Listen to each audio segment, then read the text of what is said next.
శ్రీ మహాగణాధిపతయే నమః. శ్రీమాత్రే నమః. శివాయ గురవే నమః. శివసుబ్రహ్మణ్య డివోషనల్ ఛానల్కు స్వాగతం, సుస్వాగతం. తిరుమల బ్రహ్మోత్సవాల గురించి ఈనాడు తెలుసుకుందాం. ఓం నమో శ్రీ వెంకటేశాయ. వినా వెంకటేశం ననాథో ననాథ, సదా వెంకటేశం స్మరామి స్మరామి.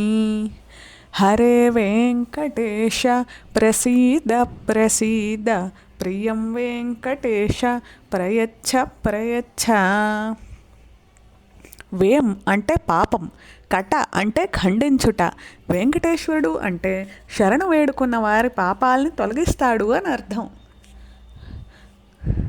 కలియుగ ప్రత్యక్షమ దైవమైన వెంకటేశ్వర స్వామికి బ్రహ్మదేవుడు చేసిన ఉత్సవాలే బ్రహ్మోత్సవాలు.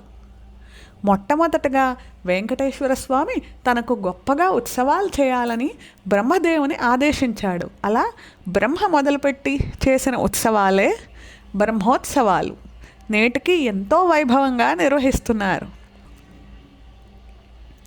వెంకటేశ్వర స్వామి వారిని ఈ నవరాత్రుల్లో బ్రహ్మోత్సవాల్లో 9 రోజులు 14 వాహనాలపై తిరుమాడ వీధుల్లో ఊరేగిస్తారు. తిరుమలలో నిత్యము పండగే. పక్షోత్సవాలు, మాసోత్సవాలు, ఇలా సంవత్సరానికి 450 ఉత్సవాలు చేస్తారు. వాటన్నిటిలో కల్లా అత్యంత వైభవోపేతమైంది స్వామివారి బ్రహ్మోత్సవాలు. తిరుమలలో తమిళ పంచాంగం అనుసరిస్తారు. ఆశ్వయుజ మాసంలో నవరాత్రుల్లో ఈ బ్రహ్మోత్సవాలను నిర్వహిస్తారు. బ్రహ్మోత్సవాలను దర్శించిన భక్తులకు సకల కోరికలు తీరుతాయి, యజ్ఞం చేసిన పుణ్యం ఫలం లభిస్తుంది అని శాస్త్రాలు చెబుతున్నాయి. బ్రహ్మోత్సవాలను అంకురార్పణతో మొదలు పెడతారు. ధ్వజారోహణ, తరువాత వాహన సేవలు నిర్వహిస్తారు. చివరి రోజు చక్రస్నానం నిర్వహిస్తారు. తరువాత ధ్వజ అవరోహణంతో బ్రహ్మోత్సవాలు ముగుస్తాయి. బ్రహ్మోత్సవాలు అధిక మాసాలు వచ్చినప్పుడు 2 సార్లు నిర్వహిస్తారు. తరతరాలుగా ఎందరో రాజులు స్వామివారికి ఎన్నో దివ్య ఆభరణాలు చేయించారు. రత్నములు, మణులతో పొదిగిన రకరకాల బంగారు ఆభరణాలు. అందులో కొన్నిటిని బ్రహ్మోత్సవాల్లో స్వామివారికి ధరింపచేస్తారు. విశేషంగా కలియుగ దైవం వెంకటేశ్వర స్వామిని నమ్మిన భక్తులకి సదా ఎన్నో శుభములు కలుగుతూనే ఉంటాయి. వైభవం అంటే వెంకటేశ్వర స్వామిదే.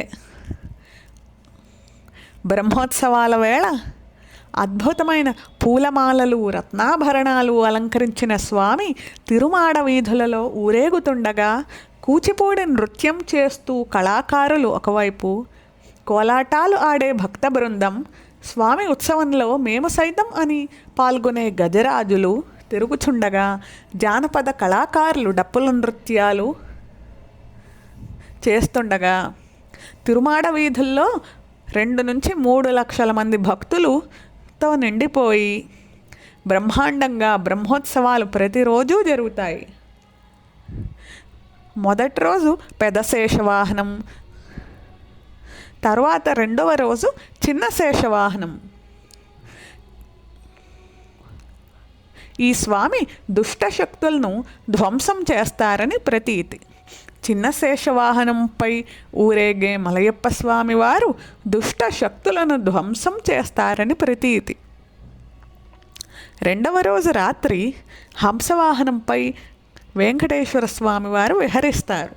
3వ రోజు ఉదయం సింహవాహనంపై యోగ నరసింహస్వామి రూపంలో దర్శనమిస్తారు. 3వ రోజు రాత్రి ముత్యపు పందిరి వాహనం. మన మనస్సు, బుద్ధి ముత్యంలా స్వచ్ఛంగా ఉండాలనేదే స్వామి చెబుతున్న సందేశం. 4వ రోజు ఉదయం కల్పవృక్ష వాహనం, రాత్రి సర్వభూపాల వాహనం. 5వ రోజు ఉదయం మోహిని రూపం, రాత్రి గరుడ వాహన సేవ. ఈ గరుడ వాహన సేవ అత్యంత విశేషమైంది. దేవతలందరూ ఆకాశం నుంచి స్వామివారిపై పుష్పవృష్టి కురిపిస్తారని చెబుతారు. 6వ రోజు ఉదయం హనుమద్వాహనం, సాయంత్రం స్వర్ణరథోత్సవం, రాత్రికి గజవాహనం సేవ నిర్వహిస్తారు.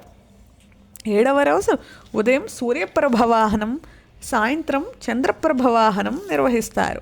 8వ రోజు రథోత్సవం ఉదయం నిర్వహిస్తారు, రాత్రి అశ్వవాహనం నిర్వహిస్తారు. నవరాత్రుల్లో 9వ రోజు ఉదయం స్వామివారికి పల్లకీ ఉత్సవం జరుగుతుంది. అనంతరం చక్రస్నాన మహోత్సవం జరుగుతుంది. 9వ రోజు రాత్రి ధ్వజావరోహణ ఉత్సవంతో బ్రహ్మోత్సవాలు ముగుస్తాయి.